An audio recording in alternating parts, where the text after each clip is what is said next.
ভেক্টরটা নিয়ে আলোচনা করছি। এ যাবৎকাল তুমি জেনে ফেলেছো রাশিকে দুভাগে ভাগ করা যায়, স্কেলার রাশি আর ভেক্টর রাশি। স্কেলার রাশি বলতে যে সকল রাশির মান আছে অভিমুখ নেই তাদেরকে তুমি বলছো স্কেলার রাশি।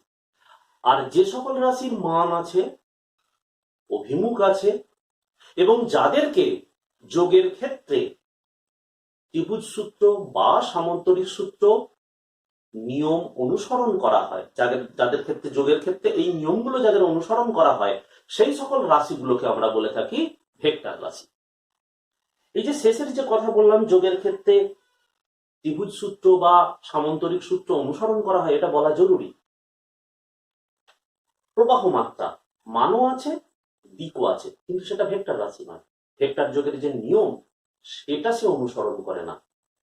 যাই হোক, এবার আমরা যেটা আসছি, ভেক্টর রাশিকে আমরা কিভাবে প্রকাশ করব, অঙ্কে ব্যবহার করব কিভাবে, এই বিষয়গুলো সম্পর্কে এসো আমরা একে একে পর পর করে জেনে নিই। ভেক্টরকে প্রকাশ করব কিভাবে। ধরে নাও কোন একটি রাশি পি যে কিনা ভেক্টর, তাকে যদি প্রকাশ করতে হয় তার মাথায় একটা অ্যারো চিহ্ন এরকম দিতে হয়। কিছু কিছু বই করেছে কি এই রাশিটাকে একটু মোটা করে ছেপে দিয়েছে। এটাও একটা নিয়ম ভেক্টর রূপে প্রকাশ করার জন্য, রাশিটাকে মোটা আকারে লিখে প্রকাশ করা। কিন্তু দেখো তুমি যখন খাতায় লিখবে এটা সবসময় মেনে চলা সম্ভব নয়।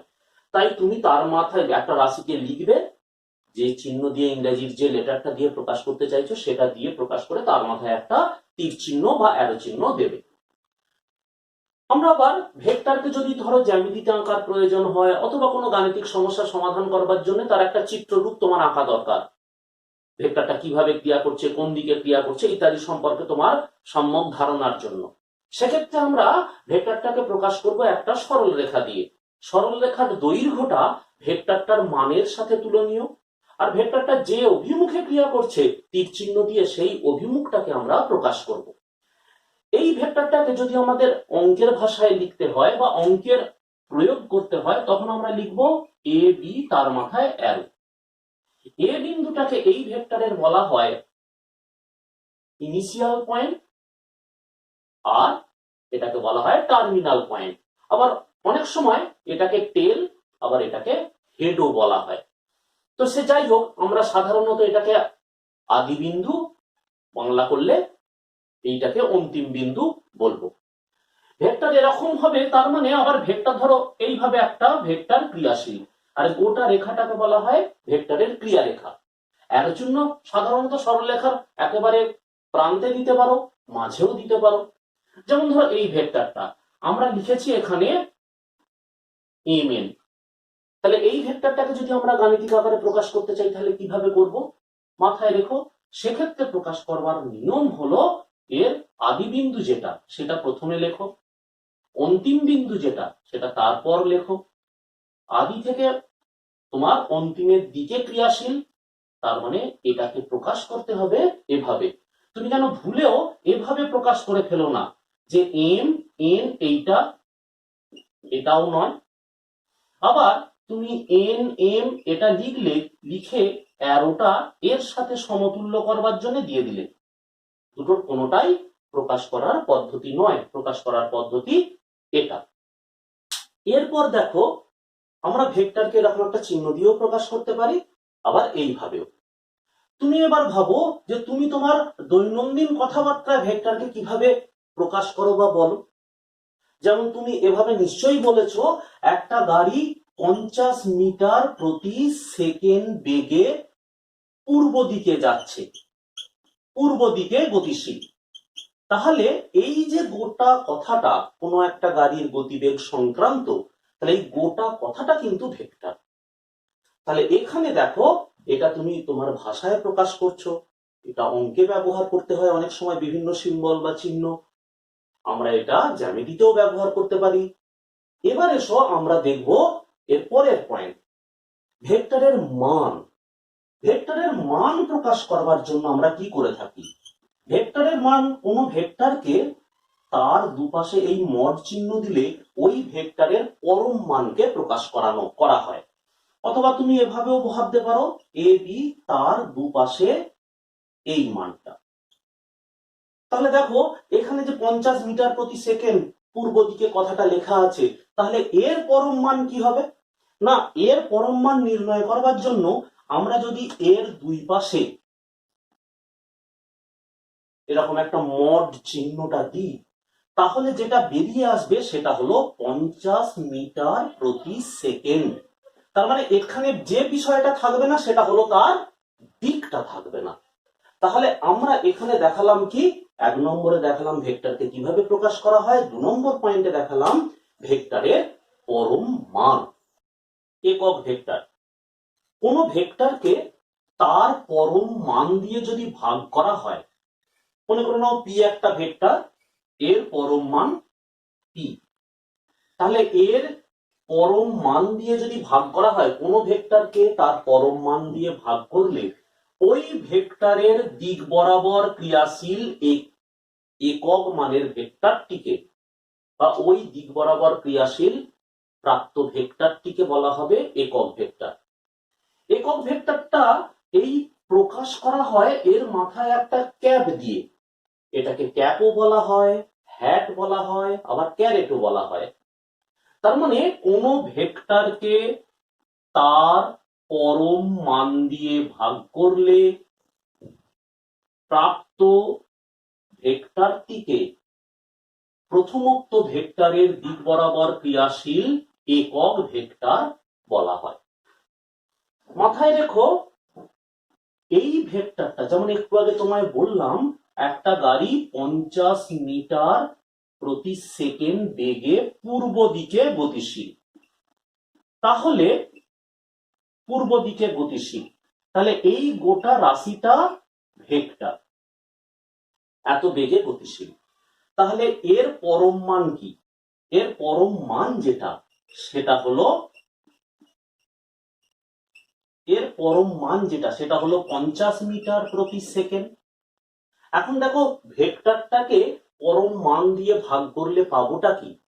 এমন একটা রাশি পাবো যার অভিমুখ আছে কিন্তু মাত্রা বা দিক এই একক সেটা নেই। অর্থাৎ কোন ভেক্টরকে তার পরম মান দিয়ে ভাগ করলে এমন একটা ভেক্টর পাই যেটা পূর্বোক্ত ভেক্টরের দিক বরাবর ক্রিয়াশীল, যার মান 1, কিন্তু কোনো মাত্রা বা একক নেই। তার মানে ইউনিট ভেক্টর, একক ভেক্টরের কোনো একক নেই। পোলার ভেক্টর এবং অ্যাক্সিয়াল ভেক্টর। পোলার ভেক্টর কাকে বলে?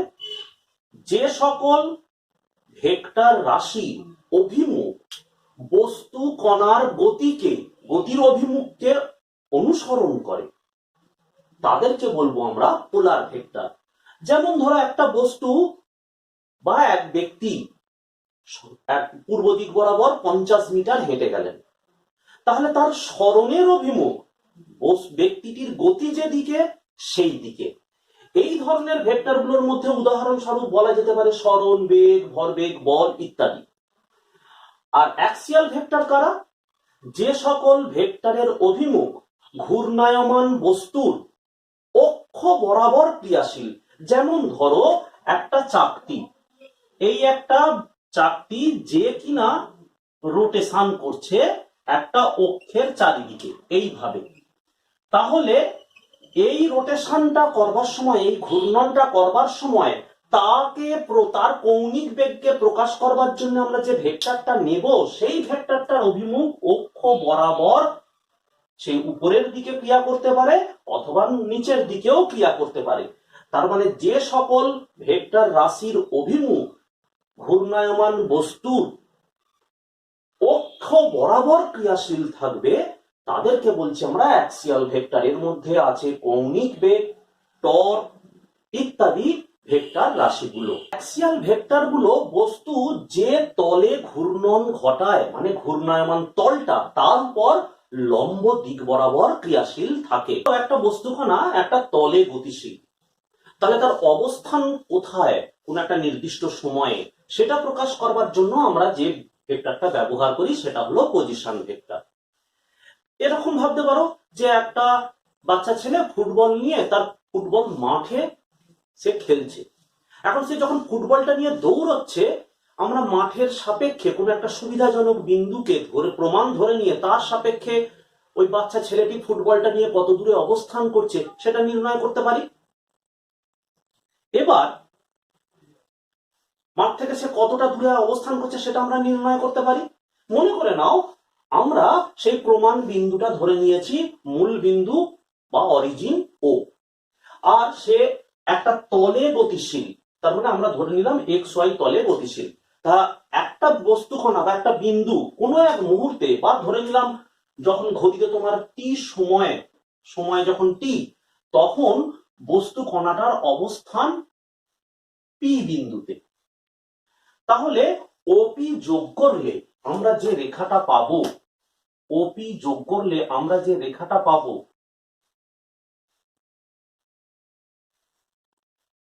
এই রেখাটা হবে ওই বস্তুকণার টি সময়ে পজিশন ভেক্টর। আমরা পজিশন ভেক্টরকে লিখলাম এরকম আর এর মাথায় চিহ্ন দিয়ে। আমরা বলছি বস্তুকণাটার টি সময়ে অবস্থান ভেক্টর হলো এটা। টি সময় পর, অর্থাৎ এখান থেকে আরো কিছুটা সময় বস্তুকণাটা হয়তো গতিশীল, সেই গতিশীল বস্তুকণাটা আরো কিছুটা সময় পর যখন বিভিন্ন পথ অনুসরণ করে টি ড্যাশ সময়ে কিউ বিন্দুতে পৌঁছালো, তখন তার পজিশন ভেক্টরটা হলো কি না, দেখো তার ক্ষেত্রে পজিশন ভেক্টরটা হলো ও কিউ। তার ক্ষেত্রে পজিশন ভেক্টরটা হলো ও কিউ। তার মানে এখানে আমরা সেটা লিখতে পারি আর টু ও কিউ।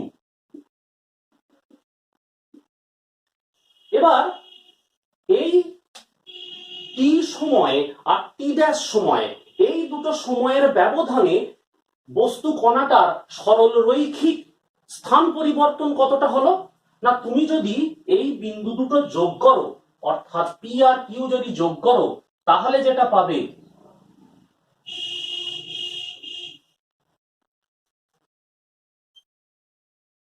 যদি যোগ করার পর তুমি যেটা পেলে, ওই পি কিউ ভেক্টর, যেখানে পি হলো, অর্থাৎ তোমাকে যদি প্রশ্ন করা হয় টি থেকে টি ড্যাশ এই সময়ের ব্যবধানে বস্তুকণাটার সরণ কত, তাহলে পি হলো গিয়ে তোমার আদি বিন্দু, কিউ হলো গিয়ে তোমার অন্তিম বিন্দু। এই পি কিউ ভেক্টরটাকে বলা হবে, যোগ করে যে তীর চিহ্ন দিয়ে প্রকাশ করবে যখন, সেটাকে বলা হবে ডিসপ্লেসমেন্ট ভেক্টর, বা এখানে আমরা বলতে পারি সরণ। দুটো ভেক্টর পি আর কিউ, এরা একটি বিন্দু থেকে বিভিন্ন দিকে ক্রিয়াশীল। তাহলে এদের মধ্যে কোন আমরা কি নেব না, এটাকে আমরা যদি ক্রিয়া রেখাগুলোকে যদি ডট ডট করে বাড়িয়ে দিই, তাহলে দেখো মোট চারটে কোণ উৎপন্ন হয়েছে, একটা দুটো তিনটে চারটে। তুমি সব সময় ভেক্টরের ক্ষেত্রে কোণ নির্ণয় করবার সময় বা কোণ নেবার সময় একটা বিন্দু থেকে তারা বিভিন্ন দিকে ক্রিয়াশীল হয়েছে কিনা দেখো, এবং এই অবস্থায় তাদের মধ্যে যেটা ন্যূনতম কোণ সেইটাকে তুমি গ্রহণ করবে। এরকম বিভিন্ন পরিস্থিতি আসবে ছবি আঁকার সময়। মনে করে নাও এরকম একটা ভেক্টর আছে আর এদিকে একটা ভেক্টর আছে, এটা এম আর এটা এন। এখন প্রসঙ্গ এলো এম আর এন এর মধ্যে আমরা কোণ কি নেব না। এম আর এন এর মধ্যে কোণ বলতে বোঝায় যেটা এদের ক্রিয়া রেখাটাকে বাড়িয়ে দাও, বাড়িয়ে দিলে একটা বিন্দুতে তারা টাচটা করবে। ক্রিয়া রেখা বাড়ানো বলতে দৈর্ঘ্যটা বাড়ানো নয়, অভিমুখটার কথা ভাবতে বলছি। কিংবা তুমি এটা করতে পারো, এই যেমন এখানে করলাম, একটা বিন্দু থেকে যেন মনে হচ্ছে এরা দুজন ক্রিয়াশীল, বাস্তবে কি তুমি ভেক্টরটাকে টেনে এখানে এনেছো নাকি, সেটা করনি, অভিমুখটাকে ডট ডট করে বাড়িয়ে দিলে, তার মানে একটা বিন্দু থেকে তারা যেন বিভিন্ন দিকে ক্রিয়াশীল হলো, তখন এই কোণটা নাও। দ্বিতীয় আর একটা যেটা করতে পারো, যে তুমি মাথায় রেখো একটা ভেক্টর তার পরিবর্তন কিভাবে ঘটতে পারে, যদি তুমি তার মান এবং দিক এদের পরিবর্তন ঘটাও, তবে তার পরিবর্তন ঘটতে পারে।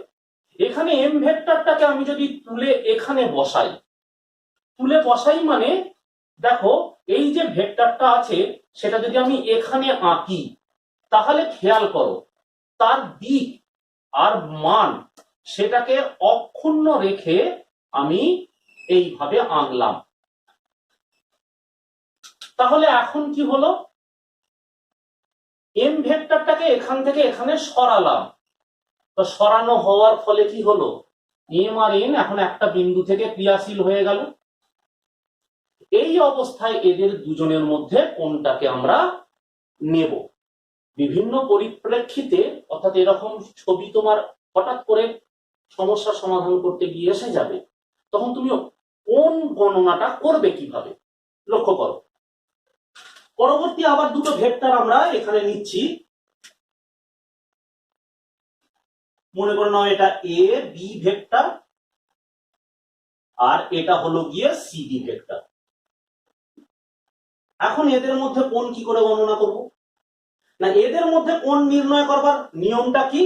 তুমি দুটো কাজ করতে পারো, এটাকে ডট ডট করে বাড়িয়ে দাও, এটাকেও বাড়িয়ে দাও।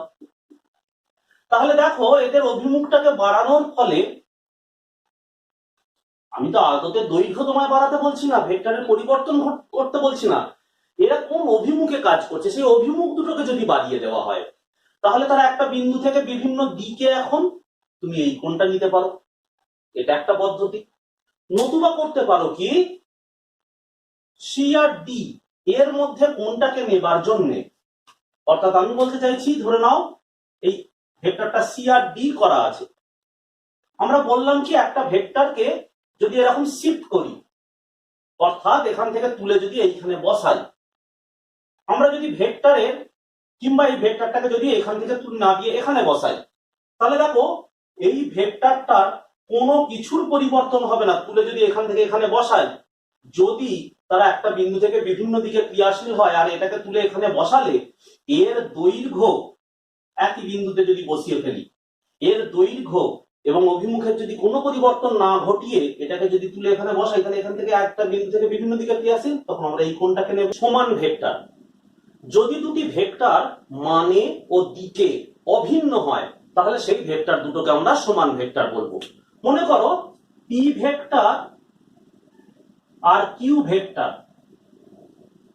যদি এরা সমান ভেক্টর হয়, কথাটার অর্থ হলো এই, এক, পি এবং কিউ সমজাতীয় ভেক্টর, তার মানে পি যদি সরণ হয় কিউ কেও সরণ হতে হবে, পি যদি বল হয় কিউ কেও বল হতে হবে। তাহলে প্রথম পয়েন্ট হলো ভেক্টর দুটো সমজাতীয়।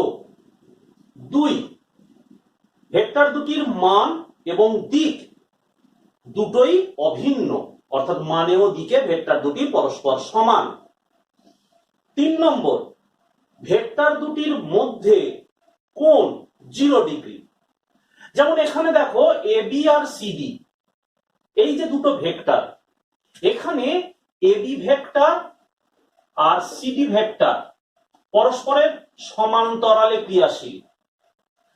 এখন এই সিডি ভেক্টরটাকে যদি এবি ভেক্টরের উপরে রাখি, অর্থাৎ আমি যদি সিডিটাকে এইভাবে প্রকাশ করি, একই ক্রিয়া রেখা বরাবর প্রকাশ করা সম্ভব সিডিটাকে, তাহলে ওদের দুজনের মধ্যে কোণ কত হবে? এবি এবং সিডি যদি একই সরল রেখা বরাবর ক্রিয়া করে, তাহলে তাদের মধ্যে কোণ হবে 0 ডিগ্রি। তার মানে সমান ভেক্টরের মধ্যে কোণ মাথায় রেখো 0 ডিগ্রি।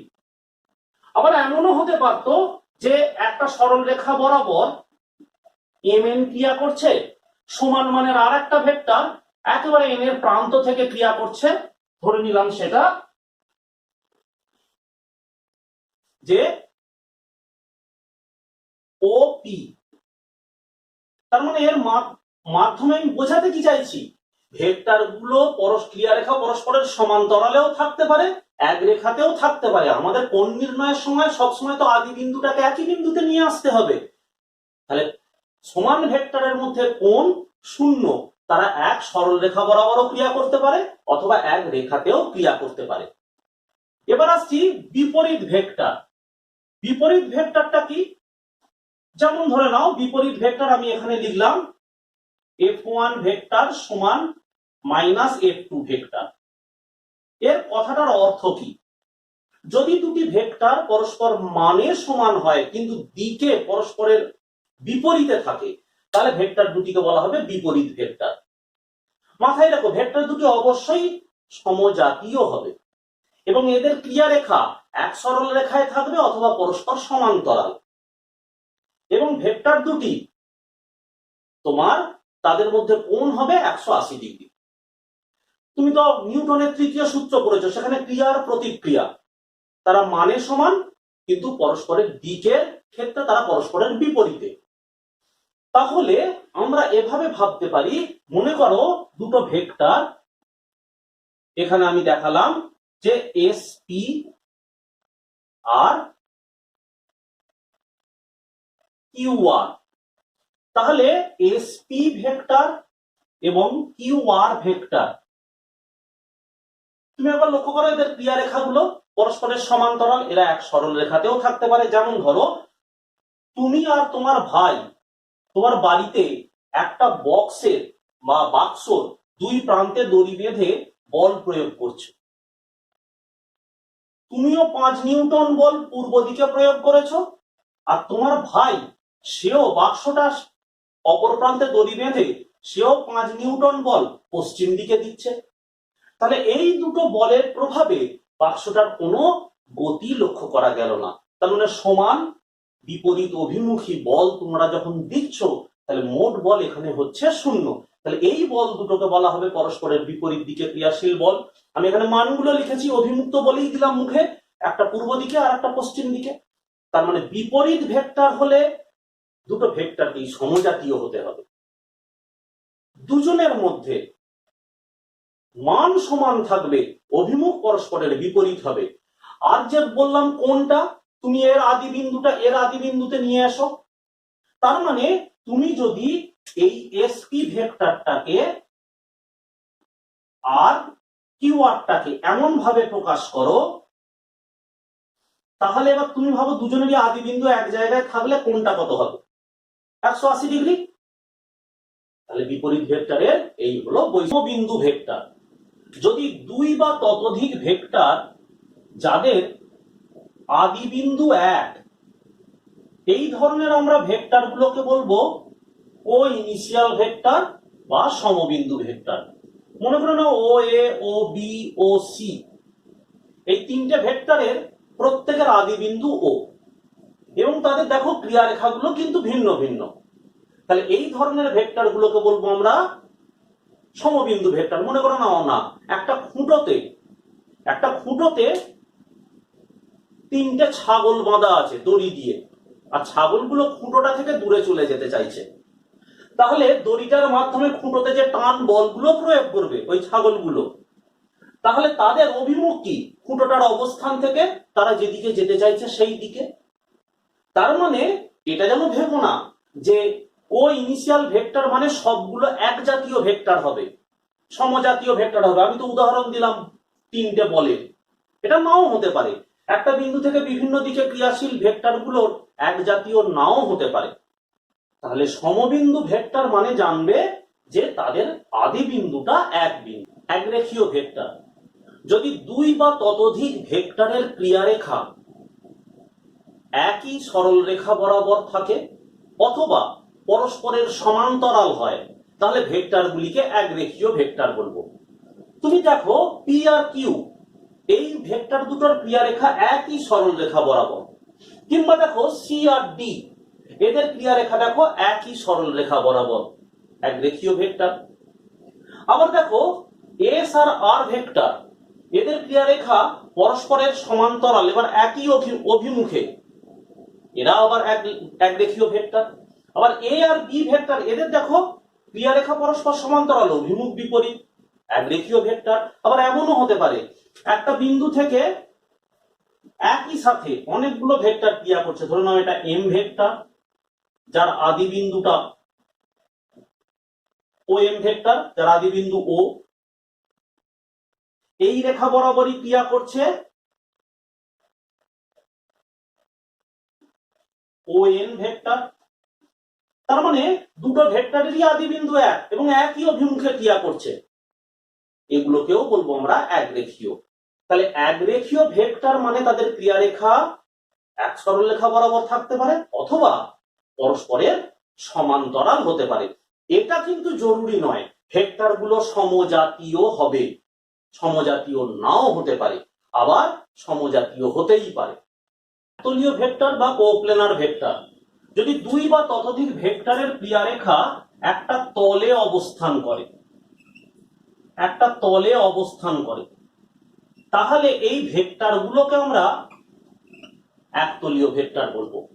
এখানে A vector, B vector, C, D এবং ই এই সমস্ত ভেক্টর গুলোর ক্রিয়ারেখা বোর্ডের তল বরাবর অবস্থান করছে, সুতরাং এদেরকে আমরা কোপ্লেনার ভেক্টর বা একতলীয় ভেক্টর বলবো। মনে করো না একটা ফুটবল মাঠে একটা ফুটবল নিয়ে অনেক ছেলে দৌড়াচ্ছে, তাহলে তাদের যে গতিবেগ কিংবা সরণ সব মাঠের তল বরাবর, সুতরাং এই ভেক্টর গুলোকে বলবো আমরা একতলীয় ভেক্টর। এটা জরুরি নয় যে একতলীয় ভেক্টরের সবকটাই সমজাতীয় হতেই হবে।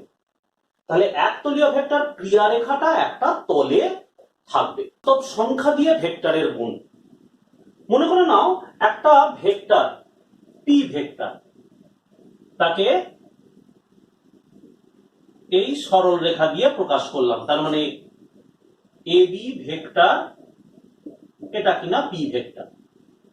এখন এই ভেক্টরকে যদি আমরা 2 দিয়ে গুণ করি, একটা ধনাত্মক সংখ্যা দিয়ে গুণ করি, তাহলে এখন নতুন ভেক্টরটার কি হবে না, নতুন ভেক্টরটা হবে প্রথম ভেক্টরটার তুলনায় মানে দ্বিগুণ। অর্থাৎ সি বি যে নতুন ভেক্টরটা পেলাম যে কিনা 2p, সেই ভেক্টরটা হবে প্রথম ভেক্টর এ বি এর তুলনায় মানে দ্বিগুণ এবং একই অভিমুখে ক্রিয়াশীল।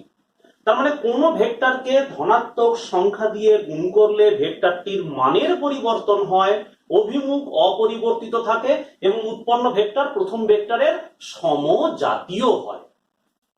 এবার ভাবো ওই কোন একটা ভেক্টরটিকে যদি আমরা মাইনাস কোন একটা সংখ্যা দিয়ে গুণ করি, মনে করে নাও কিউ একটা ভেক্টর, এবং সেই ভেক্টরটাকে প্রকাশ করলাম এক্স ওয়াই সরলরেখা মাধ্যমে। এখন আমরা যদি -3/2 কিউ কিউ ভেক্টরটাকে -3/2 দিয়ে গুণ করি, তাহলে আমরা একটা নতুন ভেক্টর পাবো যে কিনা মানের বিচারে এক্স ওয়াই এর 1.5 গুণ, 3/2 মানে 1.5 গুণ, আর অভিমুখ হবে প্রথম ভেক্টরটার বিপরীত। তার মানে কোন ভেক্টরকে যদি ঋণাত্মক সংখ্যা দিয়ে গুণ করা হয় ভেক্টরটা সমজাতীয়ই থাকে, মানের পরিবর্তন হয়, আর দিক হয় পূর্বের ভেক্টরটার পুরো বিপরীত। তাহলে এটা হলো বাস্তব সংখ্যা দিয়ে ভেক্টরের গুণকে স্কেলার দিয়ে গুণ। উদাহরণ দিই, মনে করে নাও এ বি একটা বস্তু কণার বেগকে প্রকাশ করছে, এটা বেগ এ বি। এখন এই বেগকে যদি আমরা ভর দিয়ে গুণ করি, ভর তো জানোই স্কেলার রাশি, তাহলে আমরা পাবো ভর বেগ যে কিনা আবার একটা ভেক্টর রাশি। তাহলে ভরবেগ দিয়ে গুণ করলে নতুন যে ভেক্টর সিডি তৈরি হবে সেটা প্রথম ভেক্টরের মতো সমজাতীয় নয়। কি কি ঘটনা ঘটবে না, উৎপন্ন ভরবেগ এই ভেক্টরটি এখন মানে প্রথম ভেক্টরটির থেকে আলাদা হবে। 2, অভিমুখ সাধারণত 1 থাকে, যদি স্কেলারটা, সাধারণত স্কেলারের মান তো আর ঋণাত্মক হয় না, স্কেলার দিয়ে গুণ করার ফলে অভিমুখ 1 থাকবে, একক পাল্টাবে। তুমি বেগের এককটা ভাবো না, মিটার প্রতি সেকেন্ড। এখন ভরবেগের একক কি হবে, কেজি মিটার প্রতি সেকেন্ড। তাহলে এদের একক পাল্টাচ্ছে, মাত্রা পাল্টাচ্ছে। তার মানে কোন ভেক্টরকে স্কেলার রাশি দিয়ে গুণ করলে উৎপন্ন হবে একটা নতুন ভেক্টর। পড়ালাম এই 14টা পয়েন্টের মধ্যে যে দুটো পয়েন্ট থেকে বেশি প্রশ্ন আসে, একটা হলো তার একক ভেক্টর, আর দ্বিতীয়টা শূন্য ভেক্টর বা অকার্যকর vector, zero or null vector. এর সব কটা নামেই প্রশ্ন আসে। আচ্ছা, এই ভেক্টর প্রসঙ্গে বলার আগে তোমাকে একটা উদাহরণ দিই। মনে করো তুমি ব্যাগে করে 5 কেজি গম আনছিলে। এই গমটা আনতে আনতে কোনো কারণে ব্যাগটা ছিঁড়ে সমস্ত গম পড়ে গেল। এখন বাড়িতে যাওয়ার পর মা জিজ্ঞাসা করলেন ব্যাগে কত গম আছে। তাহলে অঙ্কের ভাষায় উত্তরটা তোমার কি হওয়া উচিত? না, 5 কেজি থেকে 5 কেজি বিয়োগ করে গেলে, বিয়োগ দেওয়া হয়ে গেলে পড়ে থাকে 0 কেজি। তার মানে একটা স্কেলার থেকে একটা স্কেলার বিয়োগ হয়ে গেলে যে বিয়োগফলটা পাবো সেটা তো একটা স্কেলার হবে। আচ্ছা, যদি 5 কেজি না পড়ে যদি 3 কেজি পড়তো তাহলে তোমার উত্তরটা কি আসতো? 2 কেজি আসতো। তার মানে বিয়োগফলটা একটা স্কেলার রাশি। আর যদি সেটা 5 কেজি হয় তাহলে অঙ্কের নিয়মে তার উত্তরটা আসা উচিত 0 কেজি। এবার ভাবো একটা বাক্সকে দুই দিক থেকে সমান মানের বল প্রয়োগ করে টানা হচ্ছে। এ ব্যক্তি বাক্সটাকে 5 নিউটন বল প্রয়োগ করে পূর্ব দিকে টানছে, আর বি ব্যক্তি সেও 5 নিউটন বল প্রয়োগ করে পশ্চিম দিকে টানছে। তাহলে এখন বাক্সটার উপর মোট কত বল কাজ করছে? তো তুমি তো বলবে 0 নিউটন। এখন দেখো তো 0 নিউটন বললে কি কাজ হবে? কারণ 5 নিউটন বল পূর্ব দিকে, আমার গোটা কথাটা মাথায় রাখবে, 5 নিউটন বল পূর্ব দিকে, গোটাটা একটা ভেক্টর রাশি। 5 নিউটন বল পশ্চিম দিকে, সেটাও একটা ভেক্টর রাশি। তাহলে দুটো ভেক্টর, তাদের মোট ফলটা কি? এই গোটা বলটা এখানে কত প্রয়োগ হচ্ছে? তাহলে তুমি যদি 0 নিউটন বল বলো তাহলে দিকটা কোথায়? তাহলে ভেক্টর থেকে ভেক্টর বিয়োগ করলে ভেক্টর রাশি পাওয়া উচিত। আবার দেখো নিউটনের তৃতীয় গতিসূত্র, বা আমরা একটু আগে যেটা পড়লাম যে সমান ভেক্টর, ধরে নাও এফ এবং ই দুটো সমান ভেক্টর, তাহলে F vector minus E vector আমি কি লিখবো এখানে? আবার একটু আগে তোমাকে পড়ানো হলো যে পি ভেক্টর, এই সরল রেখাটা পি ভেক্টরকে নির্দেশ করছে। যদি বাস্তব সংখ্যা 2 দিয়ে গুণ করি তাহলে নতুন যে ভেক্টরটা পাবো সেটা মানে দ্বিগুণ হবে। এখন যদি ভেক্টরটাকে 0 দিয়ে গুণ করি তাহলে এবার কি পাবো? তাহলে 0 দিয়ে গুণ করলে কোনো বাস্তব সংখ্যা, অর্থাৎ কোনো 5 কেজিকে যদি 0 দিয়ে গুণ করলে তুমি বলবে 0 কেজি, তাহলে ভেক্টরকে 0 দিয়ে গুণ করলে কি পাবো? এইখানেই প্রয়োজন হলো 0 ভেক্টর। 0 ভেক্টর কাকে বলছি? না, যে ভেক্টরের মান 0 এবং দিক অনির্দিষ্ট তাকেই আমরা বলি 0 ভেক্টর বা 0 ভেক্টর বা নাল ভেক্টর। আর তাকে প্রকাশ করা হয় এইভাবে, তুমি মাথায় অ্যারো দিতে পারো বা ক্যাপও দিতে পারো। তাহলে 0 ভেক্টর হলো সেই ভেক্টর যার মান 0, দিক অনির্দিষ্ট, তাকে আমরা 0 ভেক্টর বা অকার্যকর ভেক্টর বলে থাকি। বিভিন্ন বৈশিষ্ট্যগুলো জানা হলো। এইবার আমরা ভেক্টরের এক বা একাধিক ভেক্টর, তাদের যোগ বলো, গুণ বলো এবং সেগুলোকে সমাধান করার পদ্ধতি কি, এগুলো শিখব। প্রথমে ভেক্টর যোগ। ভেক্টরের যোগ করার আমরা অন্তত 4টে পদ্ধতি এই চ্যাপ্টারটায় পড়ব। ত্রিভুজ সূত্র, যেখানে দুটো ভেক্টরের যোগ বা লব্ধি যেটাকে আমরা বলছি, সেই লব্ধি নির্ণয়ের উপায় ত্রিভুজ সূত্র বলবে, ল অফ ট্রায়াঙ্গেল। সামান্তরিক সূত্র, এও সেই একই কথা, দুটো ভেক্টরের লব্ধি বের করার নিয়মটা আমরা সেখানে জানবো। এবার যদি ততোধিক ভেক্টর হয় সেখানে আমরা অবশ্যই সবকটা ভেক্টর এক জাতীয় হতে হবে, সেখানে আমরা প্রয়োগ করব বহুভুজ সূত্র, প্রয়োগ করতে পারি পলিগন রুল, কিংবা সমকৌণিক বিভাজন পদ্ধতিতে লব্ধি নির্ণয়। এখন এসো আমরা ত্রিভুজ সূত্রটা নিয়ে আলোচনা করি। যোগের ত্রিভুজ সূত্র মন দিয়ে শুনবে, শোনা হলে প্রয়োজন মতো খাতায় লিখে রাখবে। একটি বিন্দু থেকে বিভিন্ন দিকে ক্রিয়াশীল দুটি সমজাতীয় ভেক্টরকে, আরো একবার, একটি বিন্দু থেকে বিভিন্ন দিকে ক্রিয়াশীল দুটি সমজাতীয় ভেক্টরকে কোন ত্রিভুজে একই ক্রমে গৃহীত বাহুগুলি দ্বারা দিকে ও মানে প্রকাশ করা হলে বিপরীত ক্রমে গৃহীত তৃতীয় বাহু ভেক্টর দুটির লব্ধির মান ও দিক নির্দেশ করবে। এই হলো ত্রিভুজ সূত্র। একবার খেয়াল করো, এই পি ভেক্টরটা ত্রিভুজ এ বি সি এর এ বি বাহু দ্বারা দিকে ও মানে প্রকাশিত। কথাটার অর্থ কি? পি ভেক্টর লম্বায় যতটা, এবিসি ত্রিভুজের এবি বাহু লম্বায় ঠিক ততটা। অভিমুখ তো তুমি দেখতেই পাচ্ছ। কিউ ভেক্টর এখানকার বিসি বাহুটার সমান দৈর্ঘ্যের এবং অভিমুখ কিউ ভেক্টরের একই দিকে। তাহলে একটি বিন্দু থেকে বিভিন্ন দিকে ক্রিয়াশীল দুটি সমজাতীয় ভেক্টরকে, সমজাতীয় কেন? আচ্ছা, যোগ কাদের মধ্যে হয়? ভরের সাথে ভরের যোগ তো হয়, মানে 5 কেজি আলু আর 3 কেজি গম, মোট কত কেজি এটা তুমি বের করতে পারবে। কিন্তু তোমাকে যদি বলা হয় 5 কেজি আলু আর 3 লিটার দুধ, মোট কত? ভর আর আয়তন তো যোগ হয় না, তার মানে রাশিটা সমজাতীয় হতে হবে। তার মানে একটি বিন্দু থেকে বিভিন্ন দিকে ক্রিয়াশীল দুটি সমজাতীয় ভেক্টরকে কোন ত্রিভুজের একই ক্রমে গৃহীত বাহুগুলি দ্বারা দিকে ও মানে প্রকাশ করলে। একই ক্রম কথাটা কেন আসছে? না, এ থেকে যাত্রা শুরু করার পর বি তে পৌঁছালো কোনো এক লোক, মনে করো না একটা ত্রিভুজাকৃতি মাঠ আছে, সেই মাঠটা এ প্রান্ত থেকে যাত্রা কেউ শুরু করলো, হাঁটতে আরম্ভ করলো জমিটার আল ধরে ধরে, ত্রিভুজাকৃতি জমির আল ধরে ধরে। তাহলে এ থেকে হাঁটতে শুরু করে করে সে বি তে পৌঁছাবে। এর পরের অর্ডারটা কি, পরের ক্রমটা কি? এবার তার যাওয়াটা কোন দিকে উচিত? বি থেকে সি এর দিকে।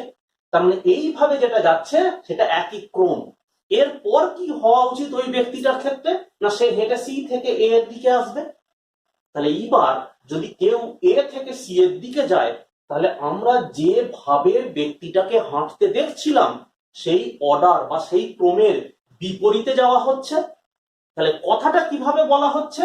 একটি বিন্দু থেকে বিভিন্ন দিকে ক্রিয়াশীল দুটি সমজাতীয় ভেক্টরকে কোন ত্রিভুজে একই ক্রমে গৃহীত দুটি বাহু দ্বারা দিকে ও মানে প্রকাশ করা হলে বিপরীত ক্রমে গৃহীত তৃতীয় বাহু ভেক্টর দুটির লব্ধির মান ও দিক নির্দেশ করবে। তার মানে এই যে এসি বাহু, সে কিনা পিকিউ ভেক্টরের লব্ধিকে প্রকাশ করছে। তাহলে আমার এখন দরকার এই লব্ধিটার, অর্থাৎ এসি বাহুর দৈর্ঘ্যটা পি আর কিউ দিয়ে প্রকাশ করা এবং তার দিকটা। পি কিউ ভেক্টর দুটো পরস্পরের সাথে থিটা কোণে আনত অবস্থায় ক্রিয়া করছে। তাহলে আমাদের দরকার কি কি? দেখো, আমরা জেনে ফেলেছি এবি বাহুর দৈর্ঘ্যটা সেটা পি ভেক্টরের মানের সমান, অর্থাৎ সমতুল্য মানটাকে প্রকাশ করছে। বিসি বাহুর দৈর্ঘ্য যে কিনা কিউ ভেক্টরের মানকে প্রকাশ করছে, অর্থাৎ কিউ। তাহলে আমাদের এখন দরকার এই দুই ভেক্টরের লব্ধি যে প্রকাশ করছে এসি, সেই এসি অর্থাৎ আর এর মানটা, এটাকে প্রকাশ করা দরকার। আর দরকার কোন দিকে ক্রিয়া করছে, তার মানে আর ভেক্টর পি ভেক্টর সাপেক্ষে কত কোণে আনত এটা বার করতে হবে। তার মানে আর আর ফাই এই দুটো আমাদের বার করতে হবে। এবার দেখো আমরা এই বিষয়গুলো কিভাবে নির্ণয় করা হলো। লক্ষ্য করো, এ বি সি এই ত্রিভুজটা সি বিন্দু থেকে বর্ধিত এ বি এর উপর সিডি লম্ব অঙ্কন করা হলো। এখন দেখো, আমরা দেখেছি পি ভেক্টর আর কিউ ভেক্টরের মধ্যে কোন থিটা। তাহলে এখানে পি ভেক্টর, এখানে কিউ ভেক্টর। এখন ত্রিভুজের বাহু দুটো দ্বারা আমরা দিকেও মানে প্রকাশ করেছি। এখন এইবার ভাবো তো, পি ভেক্টর তার অভিমুখটাকে টেনে বাড়ানো হয়েছে, যেমন এখানে বাড়িয়েছি। তাহলে কিউ ভেক্টর আর পি ভেক্টরের মধ্যে কোনটা কত? এখানে থিটা ছিল, এখানেও তো থিটা, আমি তো অভিমুখটাকে টেনে বাড়িয়েছি, বর্ধিত করা হয়েছে, ভেক্টরটাকে তো আর টেনে বাড়ানো হয়নি। এইবার এসো আমরা আরটাকে পি আর কিউ এর হিসাবে প্রকাশ করি। আরো একটা কথা মাথায় রেখো, এই সম্পর্কটা থেকে আর একটা কথা তোমাদের বলে রাখা প্রয়োজন। কি সেটা? আর ভেক্টর মানে এসি, পি ভেক্টর মানে A B, R Q vector যে কিনা বিসি। তাহলে এই সম্পর্কটা আমরা ত্রিভুজ সূত্র থেকে পাচ্ছি। এখন আমাদের দরকার এসির মান বের করা। এবার লক্ষ্য করো, প্রথমে ত্রিভুজ এ বি ডি, এটাকে খেয়াল করো। আমরা এ বি ডি থেকে কি পাই? প্রথমে দেখো তো, সাইন থিটা। সাইন থিটা সমান তুমি কি বলবে? লম্ব বাই অতিভুজ, তার মানে সিডি বাই বিসি। এখন বিসি বাহুটার মান কত? বিসি বাহুটার মান কিউ। তাহলে আমরা কি লিখবো এখানে?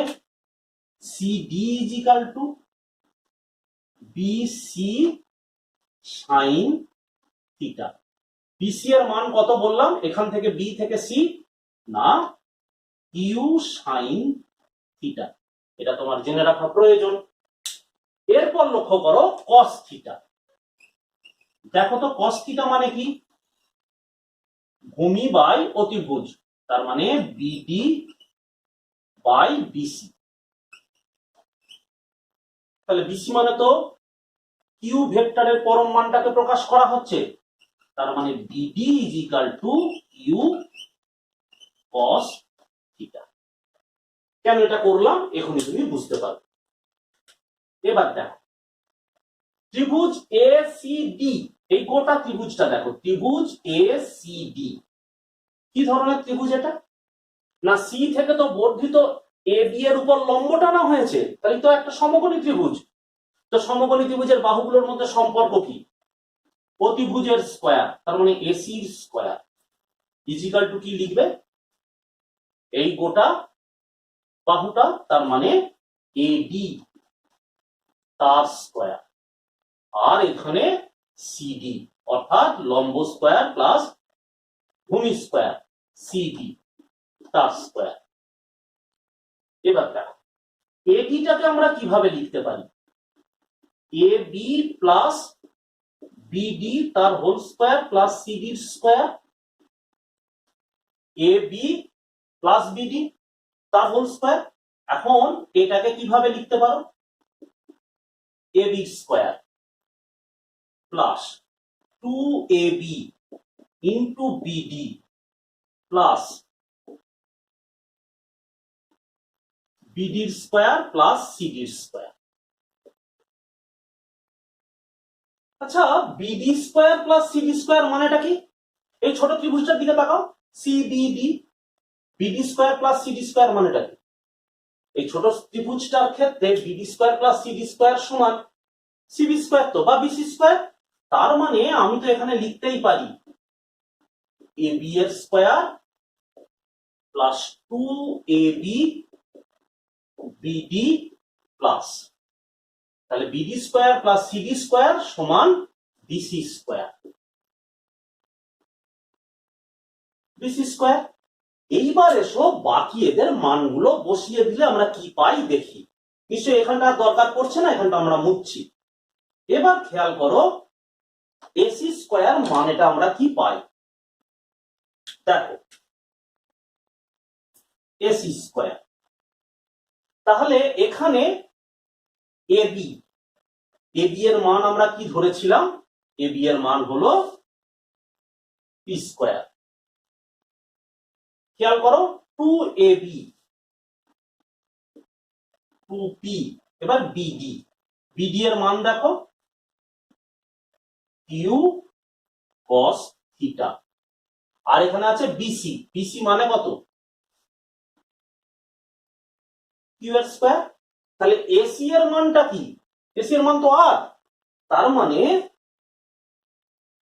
আর square is equal to P square plus 2p Q cos theta plus Q এর স্কোয়ার। একটু সাজিয়ে লেখা যাক। সাজিয়ে লিখলে আমরা কি পাচ্ছি দেখো, আর স্কোয়ার সমান পি স্কোয়ার প্লাস কিউ এর square plus 2p Q cos theta. তার মানে R is equal to root over of P square plus Q এর square 2p Q cos theta. এবার আমাদের দরকার এই অ্যাঙ্গেলটা। তাহলে অ্যাঙ্গেলটা পেলেই বাকি কাজটা সম্পূর্ণ হয়। এবার দেখো সেই অ্যাঙ্গেলটা আমরা কি করে পাচ্ছি। tan phi, বড় ত্রিভুজটাকে লক্ষ্য করো, tan phi A B C এই গোটা ত্রিভুজটাকে, তাহলে তার tan phi মানে লম্ব বাই ভূমি। লম্বটা কত? লম্বটা তো হলো তোমার সিডি আর ভূমিটা কত? এডি। তাহলে সিডি এডি মানে কি? AB plus BD. তাহলে এবি প্লাস বিডি। এবার যদি মানগুলো বসিয়ে দেওয়া হয়, সিডি মানে কত দেখো, কিউ সাইন থিটা। এবার এবি মানে কত? এ থেকে বি পর্যন্ত মানে তো পি। আর বিডি, বিডি অর্থাৎ কিউ কস থিটা। তার মানে তুমি এখানে পেয়ে গেলে tan phi এর মান। তাহলে অনায়াসে তুমি এখানে ফাইটা পেয়ে যাবে।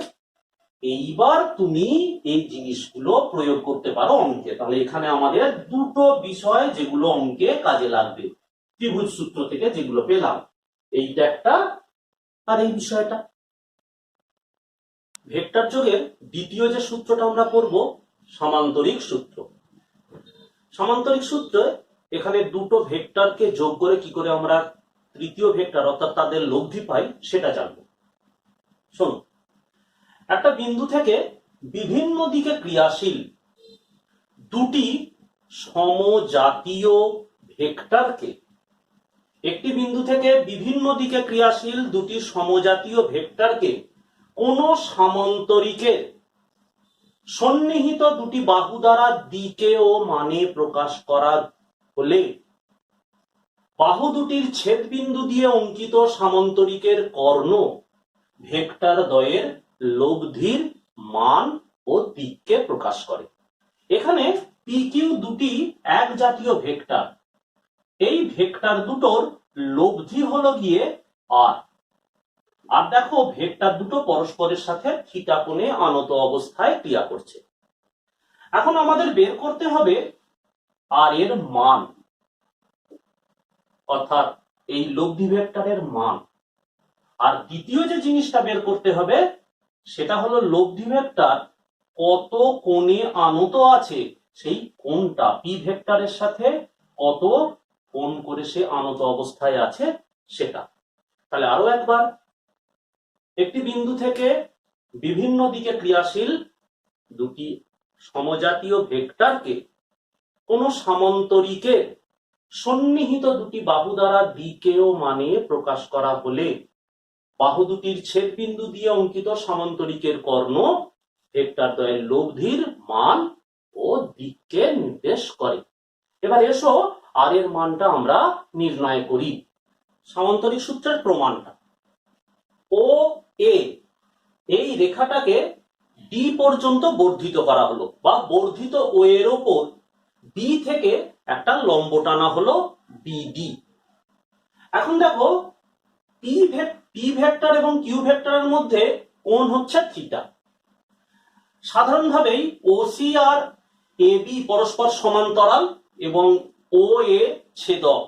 তাহলে এই কোণটা অর্থাৎ এ ও সি কোণ এবং ডি এ বি কোণ দুটোই অনুরূপ কোণ, তাহলে দুটোই পরস্পর সমান হওয়ার কথা, কাজেই এই কোণটা থিটা। এখন ও বি হলো গিয়ে ভেক্টর দুটোর লব্ধি, তাদের মান বার করতে হবে। প্রথমে আগে দেখে নাও, ওসি ভেক্টর কিউ ভেক্টরকে নির্দেশ করছে, তার মানে ওসি এর পরম মান কিউ এর মানের সমান, ওসি এর দৈর্ঘ্য যেটা। এখন একটা সামান্তরিকের বিপরীত বাহুগুলোর দৈর্ঘ্য পরস্পর সমান, তাহলে এ বি এর দৈর্ঘ্য সেটা কিউ এর মানটাকেই প্রকাশ করবে। অনুরূপে ও এ ভেক্টর সমান পি ভেক্টর, ও এর পরম মান পি, আর ও বি ভেক্টর যেটা কিনা আর ভেক্টর, আমরা ওই আর ভেক্টরটা মান নির্ণয় করব। আমরা ত্রিভুজ সূত্রের মতোই ও বি ডি এই ত্রিভুজটাকে ধরবো। ত্রিভুজটা কি? সমকোণী ত্রিভুজ। তাহলে লক্ষ্য করো ও বি স্কয়ার অর্থাৎ অতিভুজের স্কয়ার সমান O D square plus B D square. এইবার দেখো ওডি মানে কি লিখেছি? ও A plus eddy, O A plus AD তার whole square plus BD square. এবার এটাকে ভেঙে দিয়েছি ও এ প্লাস বি এর হোল স্কয়ারের ফর্মুলায়। ও এ তার স্কয়ার প্লাস 2 ও A into AD plus AD square plus BD square.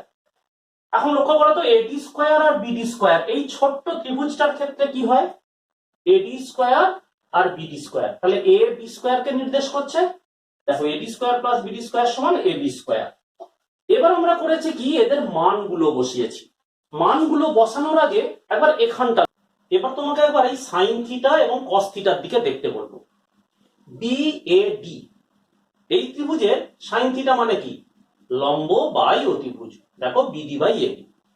এখন এবি এর মানটা বসিয়ে দিলে আমরা পাবো বিডি সমান কি না কিউ সাইন থিটা। একই রকম ভাবে কস থিটার ব্যাপারটা দেখো, cos theta is equal to কি না ভূমি বাই অতিভুজ। তাহলে cos theta is equal to AD by AB. তাহলে দেখো এবি এর মানটা বসিয়ে দিয়েছি, AD is equal to Q cos theta পেয়েছি। মানগুলো বসানো হয়েছে। ও এর মান কত?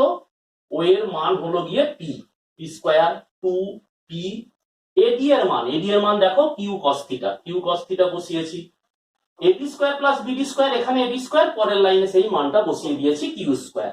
তাহলে ওবি মানে তো আর, তাহলে R square is equal to কি পেলাম? দেখো মানগুলোকে একটু সাজিয়ে নিলে P square plus Q square plus 2পি কিউ কস থিটা, অতএব আর ইজ ইকুয়াল টু রুটটা তুলে নিলে P square plus Q square 2পি কিউ কস থিটা তার রুট ওভার।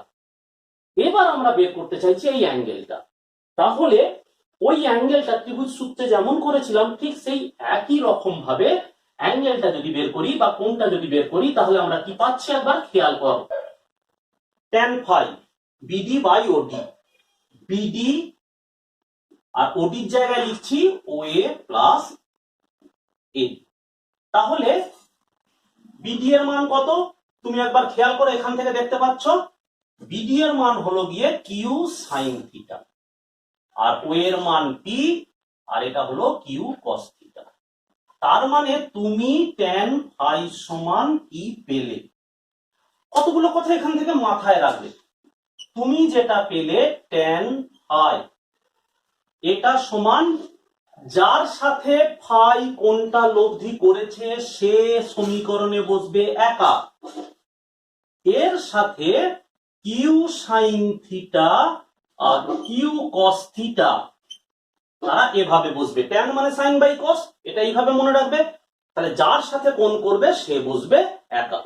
এবার এসো এর কিছু প্রয়োগ দেখি, কি সমস্যার সমাধান করা যায়। এক, যদি ক্রিয়াশীল ভেক্টর দুটোর মধ্যে কোণ 0 ডিগ্রি হয়, তাহলে লব্ধি কি হবে? R is equal to root over P square plus Q এর স্কয়ার প্লাস 2পি কিউ কস 0 ডিগ্রি। তো কস 0 এর মান কত? কস 0 এর মান তো 1, তাহলে সেটা বসালে আমরা পাই পি স্কয়ার প্লাস কিউ এর স্কয়ার প্লাস 2পি কিউ। তার মানে root over of P plus Q এর হোল স্কয়ার। তার মানে শেষ পর্যন্ত 8টা আসে পি প্লাস কিউ। এই অবস্থায় মনে রেখো দুটো ভেক্টরের লব্ধি এই শর্তে লব্ধির মান সর্বাধিক হয়। অর্থাৎ এই সময় দুটো ভেক্টর একই অভিমুখে ক্রিয়া করলে তাদের যে লব্ধির মানটা পাবো, তারা অন্য যে কোনো কোণে আনত থাকলে যে মান পাবো লব্ধি, অর্থাৎ আমি বলতে চাইলাম দুটো ভেক্টরের মধ্যে নতিকোণ যখন 0 ডিগ্রি হবে সেই সময় লব্ধির মানটা যা হবে, ভেক্টর দুটো অন্য যে কোনো কোণে আনত থাকলে আমরা লব্ধির যে মানটা পাবো তার তুলনায় এটা সর্বদা সর্বাধিক। একটা উদাহরণ নেওয়া যাক। মনে করা হোক 8 নিউটন আর 6 নিউটন মানের দুটো বল পরস্পরের সাথে 0 ডিগ্রি কোণে আনত অবস্থায় ক্রিয়া করছে। তাহলে এদের লব্ধি কত হবে? না, R ইজিক্যাল টু 8 প্লাস 6, তার মানে 14 নিউটন। তার মানে এই বল দুটোর লব্ধি সর্বাধিক মান হলো 14 নিউটন। এবার এসো অ্যাঙ্গেলটা কি হবে? tan phi। tan phi মানে কিউ সাইন থিটা। আরে থিটার মান তো 0 ডিগ্রি, তার মানে তুমি ভাবো না Q sine 0 degree by P plus Q cos 0 degree. এখন সাইন 0 ডিগ্রি, 0 ডিগ্রির মান তো 0, তার মানে tan phi ইজিক্যাল টু 0। তাহলে phi ইজিক্যাল টু হবে 0 ডিগ্রি। তার মানে পি আর কিউ ভেক্টর দুটোর মধ্যে পারস্পরিক কোণ যখন 0 ডিগ্রি, তাদের লব্ধিও তখন পি কিউ যে রেখা বরাবর ক্রিয়া করবে, অর্থাৎ পি ভেক্টর কিউ ভেক্টর আর তাদের যে লব্ধি, সেই লব্ধি আর ভেক্টর সকলে একই অভিমুখে এবং একই সরল রেখা বরাবর ক্রিয়া করবে। ভেক্টর দুটোর মধ্যে কোণ যদি 180 ডিগ্রি হয় তাহলে কি হবে? দেখো, r is equal to root over P square plus Q এর square plus 2pq cos 180 degree. এবার তুমি বলো 180 ডিগ্রির মান কত? -1। তাহলে তুমি এখানে লিখবে কি?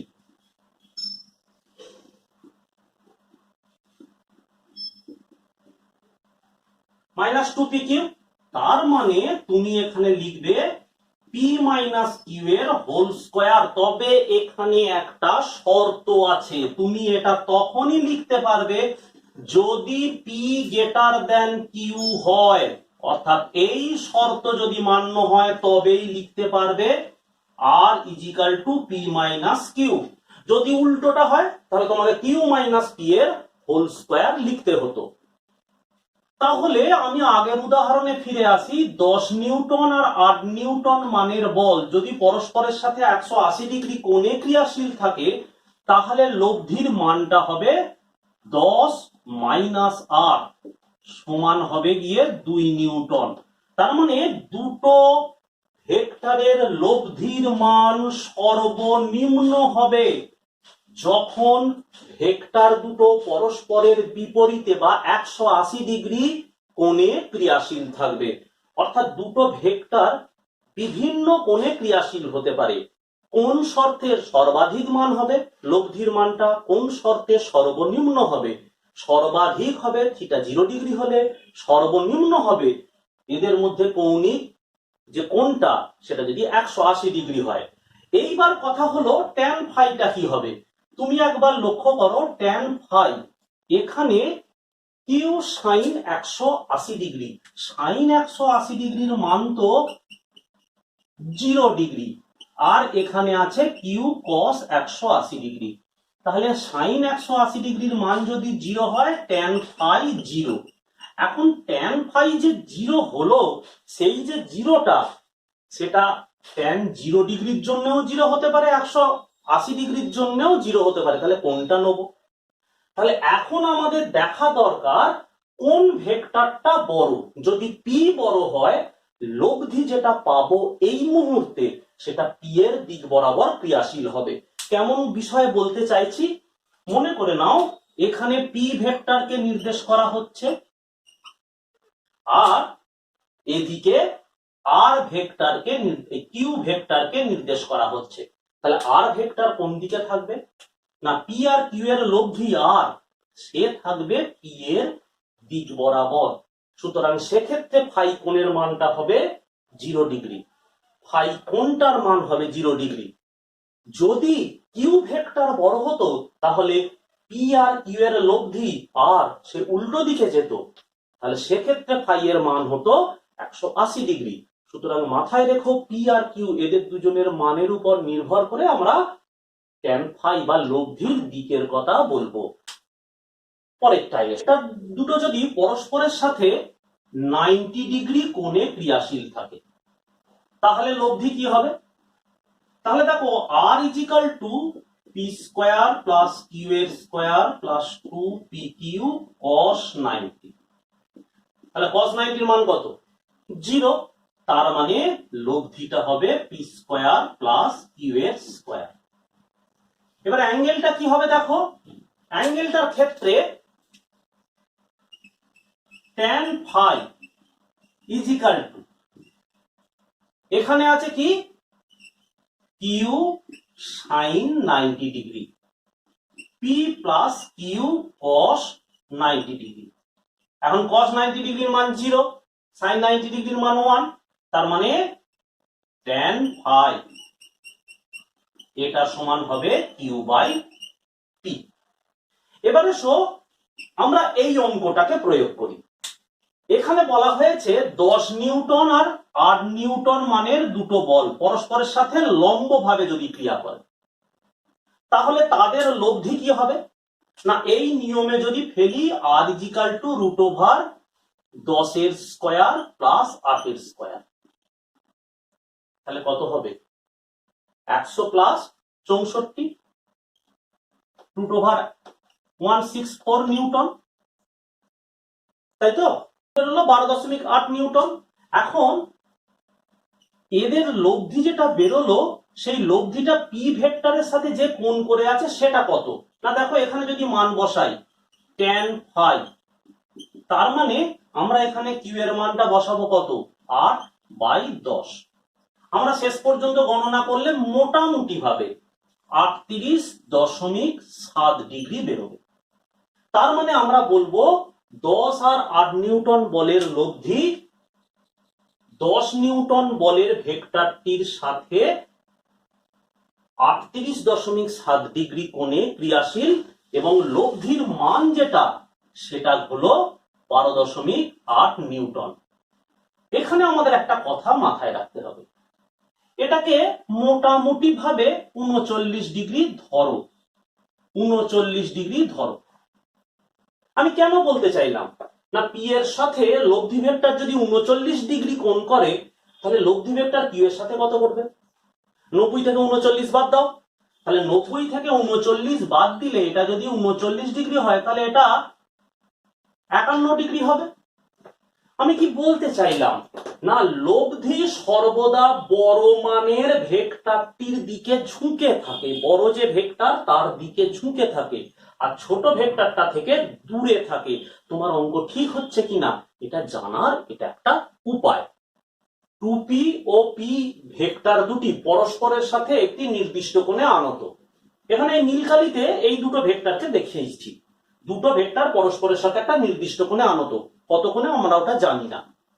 প্রথম ভেক্টরকে দ্বিগুণ করলে এটাকে লম্বা করে টেনে বাড়িয়ে দেওয়া হলো, তাহলে এই ভেক্টরটা আর এখন টেনে বাড়িয়ে দেওয়া ভেক্টরটার লব্ধি 8 যে 8 কিনা প্রথম ভেক্টরটার 3 গুণ। অর্থাৎ প্রথমে যে ভেক্টরটার লব্ধি আমরা নিয়েছিলাম, প্রথম লব্ধিটা নেওয়া হয়েছিল r1, সেই r1 এর 3 গুণ মানের লব্ধি হচ্ছে 8।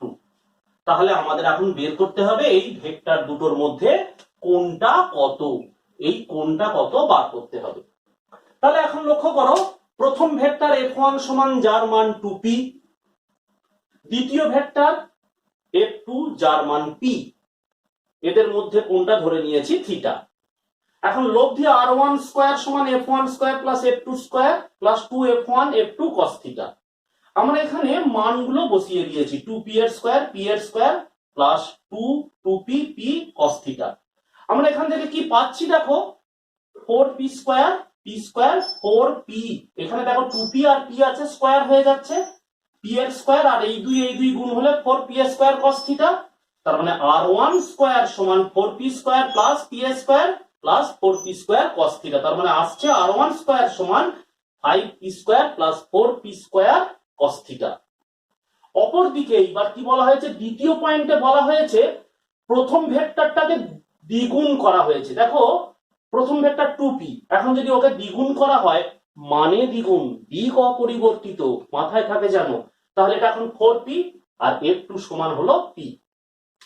এর ফলে কি হয়েছে, নতুন এই দুটো ভেক্টরের যে লব্ধি সেটা হয়ে গেছে প্রথম লব্ধিটার মানে 3 গুণ, অর্থাৎ প্রথম লব্ধির যে মান ছিল r1 তার 3 গুণ হয়েছে। এইবার লক্ষ্য করে দেখো কি করেছি আমরা, r2 স্কয়ার সমান f1 ড্যাশ তার হোল স্কয়ার f2 ড্যাশ তার whole square plus 2f1 dash f2 dash cos theta. এবারে দেখো r2 এর জায়গায় আমরা করেছি কি 3r1 বসিয়েছি, এখন 3r1 এর হোল স্কয়ার, f1 ড্যাশের জায়গায় দেখো 4p তার স্কয়ার, f2 ড্যাশের জায়গায় দেখো p স্কয়ার, এইভাবে মানগুলো বসিয়ে দেওয়া হয়েছে। খেয়াল করো, এখন 3r1 স্কয়ার মানে 9r1 স্কয়ার, এদিকে দেখো এটা 16p স্কয়ার, p স্কয়ার এখানে 4 আর 2 গুণ করলে 8p স্কয়ার cos থিটা। তুমি খালি খেয়াল দেখো এই থিটাটা অপরিবর্তিত থাকছে, কন্ডিশন অনুসারে r1 r2 এর অবস্থান পাল্টাচ্ছে, এদের দুই মানগুলোর পরিবর্তন ঘটছে, আমরা সেইগুলোকে সাহায্য নিয়ে থিটাটাকে বার করব। এবার r1 স্কয়ারের মানটা এখান থেকে নিয়ে গিয়ে এখানে বসিয়েছি, আর এদিকে দেখতে পাচ্ছ 16p স্কয়ার আর p স্কয়ার যোগ করলে 17p স্কয়ার, এই p স্কয়ার cos থিটা এসেছে। এরপরের অঙ্ক ক্যালকুলেশনটা আমরা এদিকটা মুছে দিয়ে করছি, আরো একবার এখানে লিখেছি দেখো। এবার করেছে কি, এখানটায় খেয়াল করো, 9টা যদি গুণ করে দিই 5 9 45 4 9 36, 36 cos থিটা, এই গোটাটা থেকে p স্কয়ারকে বাইরে বার করেছি। উল্টো দিকে 17p স্কয়ার, আমরা এই p স্কয়ার তার জায়গায় p স্কয়ারটাকে কমন নিয়ে নিয়েছি, বাইরে লিখেছি। এখন p তো আর 0 হতে পারে না, তাই p টাকে আমরা উভয় পক্ষ থেকে যদি মানে বাদ দিয়ে দিই, কেটে দিই, তাহলে আমাদের পড়ে থাকে কি 45 প্লাস 36 cos থিটা 17 প্লাস 8 মানে 8 cos থিটা। এবার দেখো 8 cos থিটাটাকে এখানে আনলে 36 থেকে বাদ দিলে 28 cos থিটা হয়, আর 45 টাকে এদিকে নিয়ে গেলে বিয়োগ করলে 28 হয়, তাহলে cos থিটা ইজিক্যাল টু কত, -1, তাহলে থিটা ইজিক্যাল টু পাই। তাহলে এইভাবে অঙ্কগুলোকে তোমরা সমাধান করবে।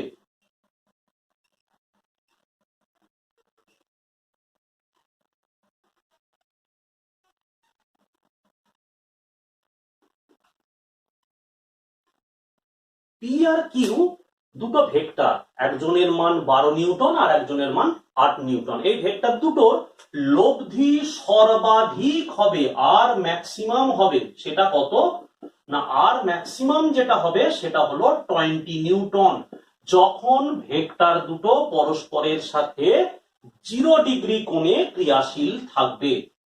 ভেক্টর দুটোর লব্ধির মান সর্বনিম্ন হবে কত না, সেটা হলো পি মাইনাস কিউ সমান হচ্ছে 4 নিউটন, যখন ভেক্টর দুটোর মধ্যে কোণ 180 ডিগ্রি। তুমি মাথায় রেখো, এরপর ভেক্টর দুটোর মধ্যে কোণ 0 আর 180 মধ্যে যাই হোক না কেন, তাদের যে মানটা হবে সেই মানটা 20 আর 4 নিউটনের মধ্যে থাকবে। এই ছোট তথ্যটা ব্যবহার করে তুমি অনেক এমসিকিউ সমাধান করতে। ত্রিভুজ সূত্র প্রয়োগে এখানে একটা অঙ্ক আমরা আলোচনা করেছি।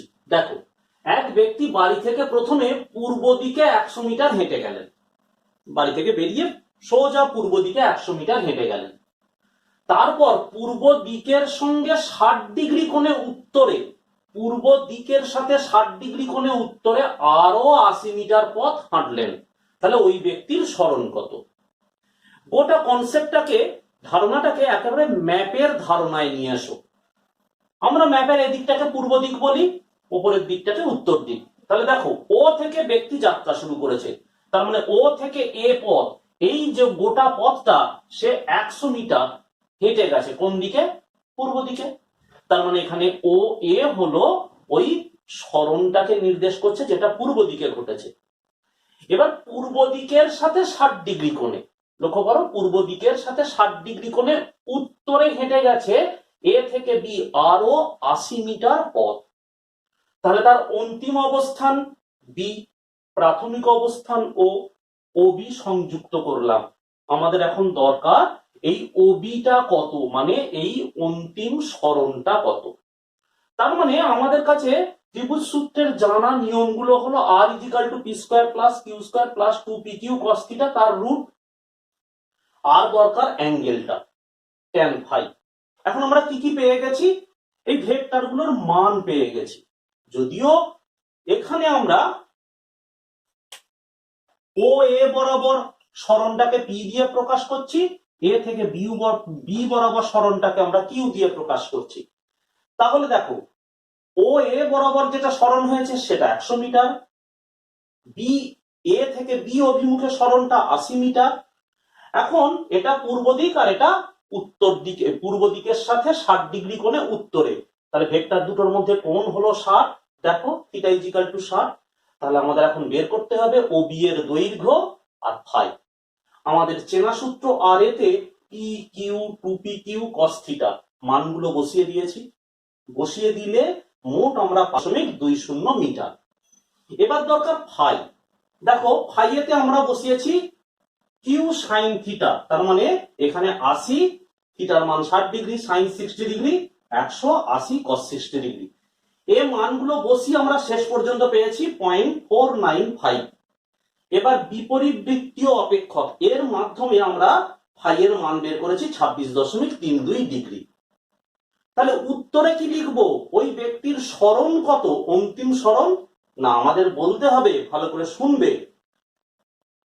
পূর্ব দিকের সাথে 26.32 ডিগ্রি কোণ করে উত্তরে, পূর্ব দিকের সাথে 26.32 ডিগ্রি কোণ করে উত্তরে 156.20 মিটার সরণ ঘটেছে। তাহলে ওই ব্যক্তির পূর্ব দিকের সাথে 26.32 ডিগ্রি কোণে উত্তরে 156.20 মিটার সরণ ঘটেছে।